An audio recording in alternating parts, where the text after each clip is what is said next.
आपसे ऐसा अपराध बन गया है, इसका कोई काट नहीं है, जैसे गुरुद्रोह का कोई काट नहीं है, बिना कुछ प्रायश्चित के पाप नष्ट करने का उपाय है। श्रीपाद बता रहे हैं, थोड़ी दिन आपको लगेगा, इसके बाद उसका पूरा सर्वनाश हो जाएगा।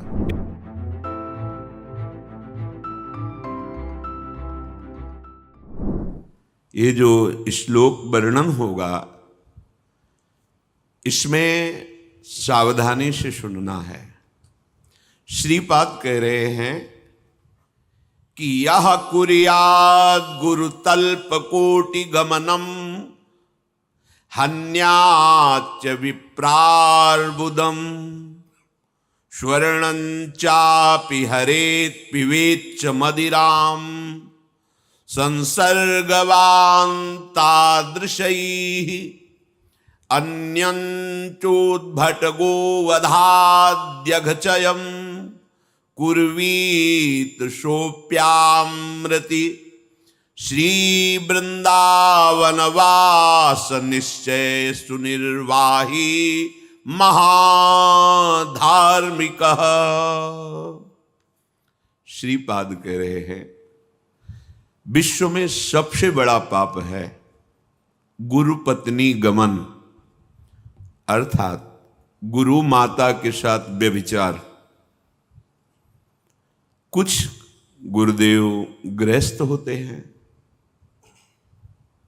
अपने सब ऋषि परंपरा ही है, किसी का भी गोत्र होगा तो कोई न कोई महर्षि ब्रह्म ऋषि, कोई न कोई मुनि ही होगा।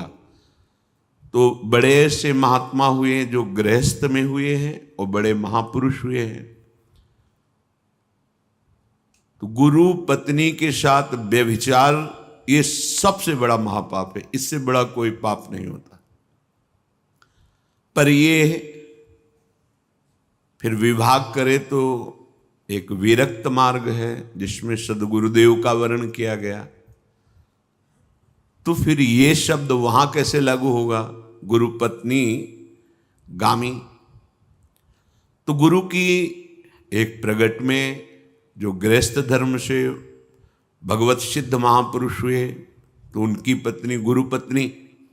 जो विरक्त हुए उनका बाहरी प्रभाव, बहुत ध्यान से इसमें सुनना है। गुरुदेव का वर्णन किया जाता है उनके आंतरिक वैभव को प्राप्त करने के लिए। आंतरिक वैभव, कैसे साधना करे, कैसे सिद्धावस्था को प्राप्त हो, कैसे भगवत चरणारविंद की शरणागति हो, कैसे भगवत चरणारविंद की आसक्ति प्रकट हो, कैसे प्रिया प्रीतम का सानिध्य प्राप्त हो, ये कैसे हम काम क्रोध पर विजय प्राप्त करें, कैसे हम भारी से भारी दुख विपत्ति में भी मुस्कुरा कर निकल जाएं। ये है गुरु का आंतरिक ज्ञान वैभव, वैराग्य वैभव, भक्ति वैभव, प्रेम वैभव। शिष्यता स्वीकार की जाती है गुरु के इस वैभव पर अधिकार करने के लिए। गुरु के हृदय में विराजमान जो ज्ञान है, जो प्रेम है, वो हमारे हृदय में आ जाए, हम उसके सेवन करने के अधिकारी बने। ये है सच्चे शिष्य का लक्षण। जो शिष्य गुरुदेव के प्रभाव से आए हुए माइक भोगों को छल कपट के द्वारा उसका स्वामित्व पाने के लिए प्रयास करता है, वो गुरु पत्नी गामी का अपराधी होता है। गुरु के वैभव का भोग करना, जैसे गुरुदेव की शरण में हो तो इष्ट और गुरुदेव ही भरण पोषण करते हैं, क्योंकि शरणागत है। जितना उदर में उचित अन्न और शरीर में वस्त्र, और जितना कम खर्चे से हमारा शरीर चल जाए और मन वचन कर्म से गुरुदेव के चरणों की बताई हुई जो उपासना पद्धति है उसमें हम तन्मय हो, इसमें कोई बाधा नहीं है। लेकिन छल कपट करके, बुद्धिमत्ता दिखा करके हम गुरु के वैभव के स्वामी बनना चाहें और उसका भोग करें, तो गुरु पत्नी गामी का अपराध लगता है। क्योंकि दो प्रकार से गुरुजनों का जीवन होता है। एक गृहस्थ धर्म स्वीकार किए हुए महाभागवत जैसे श्री भाई जी हनुमान प्रसाद पोद्दार जी पत्नी है, पर वो महान स्थिति को ऐसे कई महाभाव गृहस्थ में पाए गए। पर जो विरक्त ऋषि जन हैं, जो वैरागी जन हैं, उनके वैभव पर दृष्टि महत अपराध बन जाता है। श्री सिद्ध रामदास काठिया बाबा जी की सेवा में, श्री अंग सेवा में रहते थे, तो बड़े धनी मानी पुरुष आया जाया करते थे। बाबा को गुरुदेव ने साधन काल में एक मोटा काठ पहना दिया था, नींद ना आवे, भरपेट भोजन न करो। देखो गुरुजनों का शासन कैसा। रात्रि की भीषण सर्दी में रात जग कर मंत्र जपना, कोई कंबल नहीं, कोई स्वेटर नहीं, थोड़ी आग, और आग बुझने न पावे, और आप स्वयं गुरुदेव अलग धुनी रमाकर पद्मासन में बैठे। किसी कारण से एक दिन आग बुझ गई। अब भीषण सर्दी का क्षण, तो गए गुरुदेव थोड़ी आग दे। इसका मतलब तुम सो गए? जी, गलती हो गई। नहीं नहीं, गलती नहीं, प्रमाद है, दंड स्वीकार करो, आज्ञा करो गुरुदेव। काठ का इतना मोटा ऐसे डाल दिया। काठ है तो भोजन भी उतना ही जाएगा जितना कस के बांध दिया गया, उतने ज्यादा होगा तो परेशानी होगी। अब उसे कोई कपड़े का तो है नहीं कि आप ढीला कर सकते हो। और सोने में सीधे लेटो, मोटा इतना काठ पड़, चाहे जिधर बाएं लेटो दाएं लेटो, कैसे, वो तो चारों तरफ है गोलाकार, मतलब बहुत। वही जाकर सिद्ध महापुरुष हुए। तो जो उनकी सेवा में थे, ऐसे महापुरुष की सेवा में रहने, उनको भ्रम हुआ कि हमें लगता है इस मोटे काठ के अंदर अशरफी आदि गुरुजी रखते हो, क्योंकि बड़े बड़े धनी मानी पुरुष आते हैं। जो नहीं करना चाहिए गुरुजनों के साथ, जैसे जहर देना है, ऐसे कई ऐसे महापुरुषों को देखा उनके जीवन में, उनके अनुयायियों ने, जिनको केवल वैभव और प्रभुता पर महत्व बुद्धि हुई, मत अपराध। उन्होंने काट के दिखाया काठ को कि देख बेटा कुछ नहीं इसमें। गुरुदेव के बाहरी वैभव पर भोग दृष्टि रखकर छल कपट बुद्धिमत्ता के द्वारा उसे, तो वो गुरुपत्नी गामी जैसा अपराध है। श्रीपाद कह रहे हैं, ये देखो, इसीलिए पहले का सावधान होकर सुनना, आपसे ऐसा अपराध बन गया है, इसका कोई काट नहीं है, जैसे गुरुद्रोह का कोई काट नहीं है। कबीरा हरि के रूठते गुरु की शरणै जाए, और कह कबीर गुरु रूठते हरि नहीं होए सहाय। कबीरदास जी कहते हैं, यदि हरि रूठ जाए तो कोई ज्यादा परेशानी की बात नहीं, गुरु के चरणों का दृढ़ आश्रय बनाए रखना, हरि प्रसन्न हो जाएंगे। अगर गुरु रूठ गए और आप सोचे कि मैं भजन हरि का करके, तो नहीं, फिर बात बनने वाली नहीं। गुरु पत्नी गामी हो, हन्याच विप्रार बुदम, करोड़ों ब्राह्मणों की हत्या किए हो, ये महत पापों में आते। ब्रह्म हत्या ये महत पापों में आती है। बहुत सरल शब्दों में भगवान श्री राम की बात गोस्वामी तुलसीदास, कोटि विप्र बदला गए जाहू, आए शरण तजऊ नहीं ताहू। ये सब बातें ध्यान से समझिए। आज सत्संग सुना और आपको लगा अरे ऐसी गलती, अब लो नशानी अब ना, ये उनके लिए है। ये नहीं कि आप सुन के पता चला कि ऐसे महत् पाप करने वाले के लिए भी बिना कुछ प्रायश्चित के पाप नष्ट करने का उपाय है, श्रीपाद बता रहे हैं।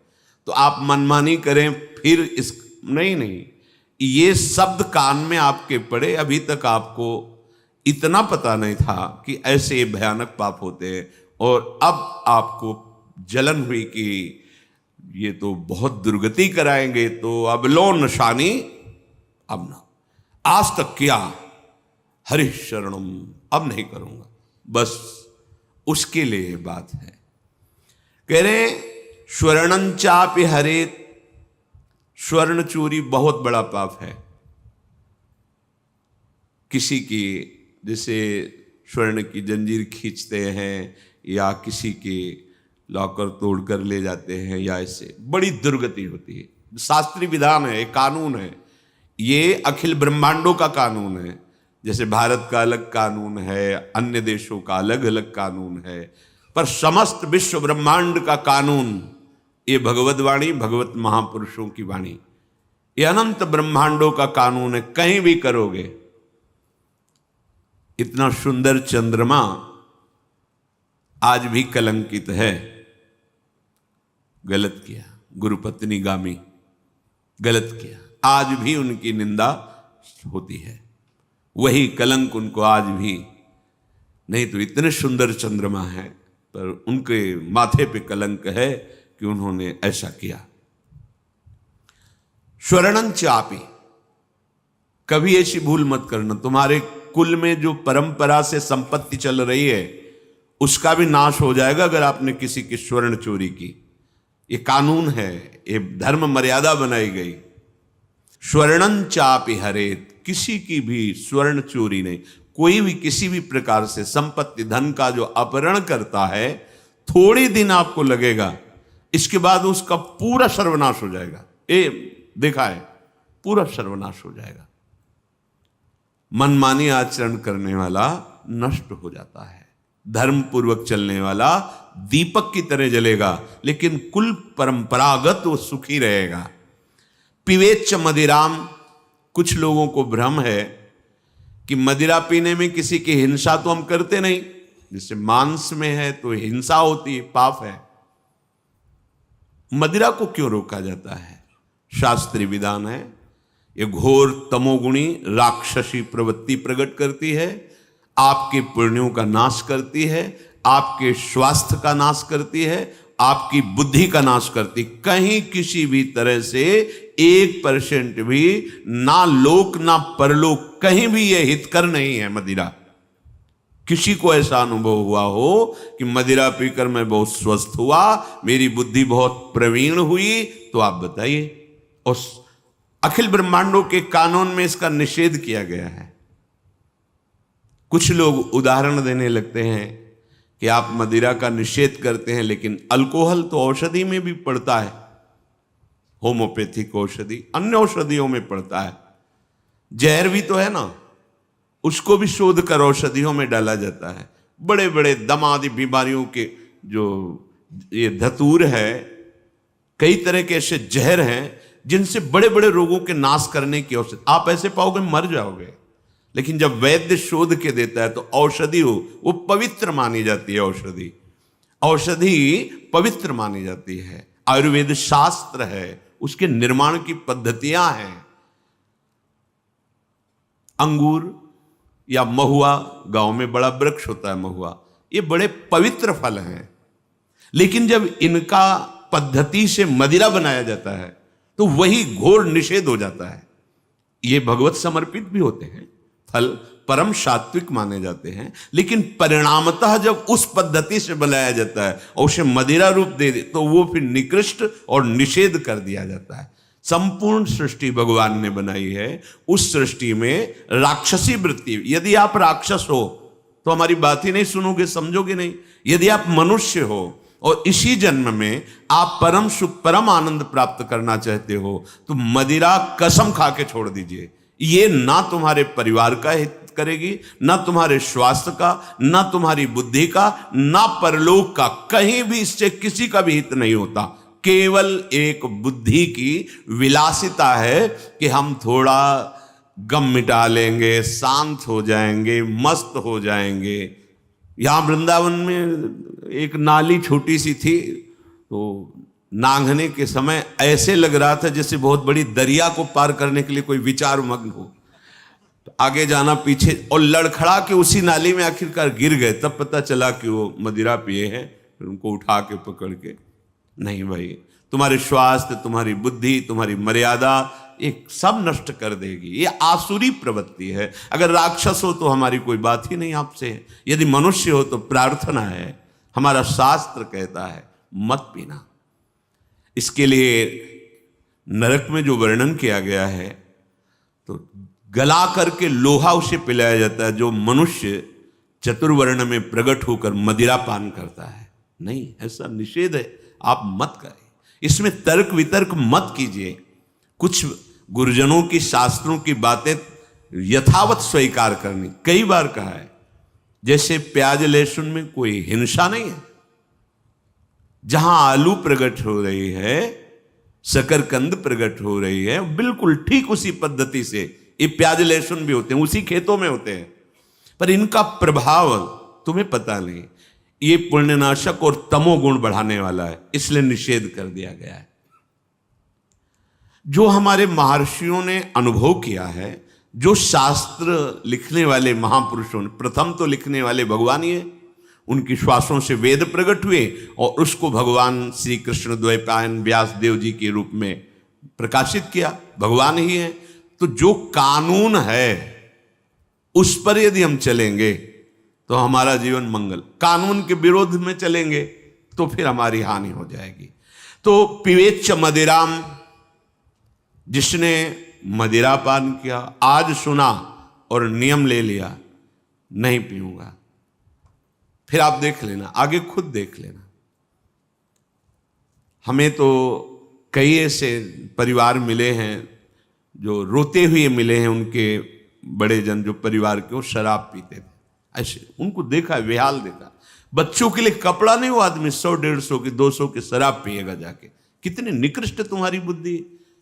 फिर होश नहीं है, कोई तुम्हारी घड़ी उतार रहा है, कोई जेब से पैसे ले जा रहा है, उपहास पड़े पड़े ऐसे तुम पूरी रात्रि। नहीं, ठीक नहीं है। मनुष्य जीवन नष्ट करने के लिए नहीं है, सच्चिदानंद भगवान की प्राप्ति के लिए है। सर्व संसर्गान, सर्व संसर्गान, जो गुरु पत्नी गामी है, जो ब्रह्म हत्यारा है, जो दूसरे के धन का अपहरण करता है और जो मदिरा पीता है, इसकी जो दुर्गति होती है वही इसके संग करने वाले की दुर्गति होती है। आपने ब्रह्म हत्या नहीं की, आपने ये अपराध नहीं किया, आपने शराब नहीं पी, लेकिन आप इनका संग कर रहे हैं, उनके साथ बैठे हैं, तो संसर्गान तादृशी, उसकी दुर्गति वैसे ही होगी। अब इसका विपरीत पक्ष ले लीजिए। यदि आप साधु संग करते हैं, आप साधु नहीं हैं, आप साधु संग करते हैं, सत्संग सुनते हैं, आप गृहस्थ में हैं, संसार में हैं, आपकी गति वही होगी जो एक साधु की गति होती है। जैसे आप शराब नहीं पीते, व्यभिचार नहीं करते, धन चोरी नहीं करते, लेकिन ऐसे लोगों का संग करते हैं, तो आपकी तादृश ही संसर्गान, उस दोष के कारण आपकी दुर्गति होगी। हमने गांव में देखा है, जिससे कोई जुआ खेल रहे हैं तो 10 लोग खेल रहे हैं तो 20 लोग खड़े देख रहे हैं। तो जो हमारे कानून विभाग के जन जाते हैं ना, तो पहला डंडा देखने वालों के पीछे पड़ता है, और जब उनको पकड़े भागे, बोले हम तो देख क्यों रहे थे, यहां क्यों थे, खेल, वो भी जान रहे कि खेल नहीं रहे, लेकिन डंडा पड़ेगा, पिटाई होगी, पकड़े जाओ, क्यों, तुम देख रहे थे। तुम्हारा मनुष्य जन परहित सरिस धर्म नहीं भाई। तो संसर्गान तादृशी, ऐसे लोगों का संग करने वाले की भी वही दुर्दशा होती है। अन्यं चोद्भट, और भी बड़े बड़े महान पाप, गोवधाद्य घयं चयम कुर्वीत सोप्यामृति, महापापों में गौहत्या भी आते हैं। अगर कहीं ऐसे पाप हैं, अब आपने सत्संग सुना, वो आपको लगा कि अब कैसे तो मांस खाया, मदिरा पिया, व्यभिचार किया, ये सब गंदे काम हो गए, अब क्या करूं। तो श्रीपाद कह रहे एक उपाय है केवल। जैसे कोई कह दे कि अब आप संयम नियम से रहो, भजन करो, शास्त्र, नहीं होगा उससे। पापवंत कर सहज स्वभाव, भजन मोर ते भाव न काऊ। बातें चाहे बना लो, हृदय तुम्हारा मलिन हो गया है पापाचरण करते हुए, तो उपाय क्या है? क्या इसका निस्तार नहीं हो सकता? क्या वो निष्पाप नहीं हो सकता? उसका कल्याण नहीं हो सकता? बोले निश्चित हो जाएगा कल्याण। भगवान ने भी कहा है, अपिचित सुदुराचारो, भारी सांगो पांग पापाचरण करने वाला भी यदि मेरी शरण में आ जाए, अनन्य भाग, बस प्रभु के सिवा मेरा कोई कल्याण निस्तार नहीं कर सकता। हे नाथ, मैं आपकी शरण, प्रभु का आश्रय। यहां श्रीपाद करे, श्री वृंदावनवास निश्चय सुनिर्वाही महाधार्मिक क्षिप्रम भवति धर्मात्मा। इसी अपिचे सुदुराचारो क्षिप्रम भवति धर्म, बहुत शीघ्र उसे मैं धर्मात्मा बना दूंगा, महात्मा बना दूंगा। संसार भले दृष्टि से देखे ये वही है जो पहले शराब पी, अब नहीं, अब नया जन्म हो गया, भगवान की शरणागति ले ली, अब वो महात्मा बन जाए। भगवान इसीलिए आदेश करते हैं कि उसे महात्मा मानो। अपिचे सुदुराचारो भजते माम अनन्य भाग साधुरेव समंतव्य, मंतव्य मेरी आज्ञा है, अब मानो, क्योंकि मैं उसे महात्मा बनाऊंगा। करूं सद्यते साधु समाना। राष्ट्रपति ने माफ कर दिया, सब खत्म, सारी वकालत, सब जज का न्याय सब एक तरफ रह गया। राष्ट्रपति ने कृपा करके माफ कर दिया, माफ हो गया।